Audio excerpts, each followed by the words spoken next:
What would be your key highlights to this season? Our ability to win games when it didn't look possible. Our ability to not get beat when it looked like we might. And our honesty that we played throughout the season.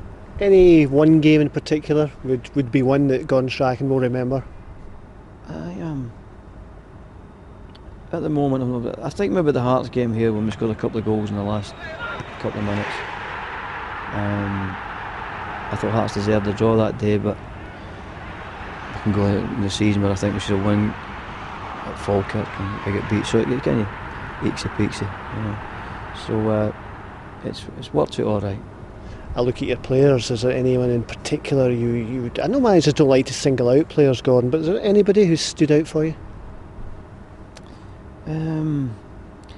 No, really. As you say, it's sometimes a bit unfair. But I think that the player of the year is and I keep saying that great players in a crisis come up with the goods, and weak players in a crisis will let you down because that's their character. And in any crisis, he was there. To what extent do you feel Nakamura is a better player now, maybe than he was start of the season, maybe last season? Oh, I thought that the 2 years he's been here, he's gradually got better. We got glimpses. What people didn't realise is work rate, and only when we got the pro zone in here we realised that he actually runs further than anybody else in the team. And normally he runs longer distances than any other player they play against, and people don't realise that. Then you get some clowns come up and say, well, he can't tackle. Yeah, well done. Yeah, you're talking about appreciation of a football player. The man is a genius with the ball, and he's a fantastic teammate. With Neil Lennon going, are you going to have to reshape your midfield, reshape your team, the pattern of the side? What you can't do is somebody will say, who can you get? Well, forget replacing Neil Lennon. It's like, does Man United replace Roy Keane? No, you don't. You don't replace people like that. What you can do is make the team stronger all round, that hopefully it won't be too big a blow.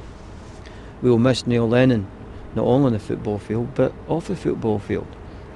And I've heard a lot of things said about Neil Lennon since I've been here, and some of them that it's you really need to take legal action against it, but he's strong enough to get over that, and he's one of the game's good guys.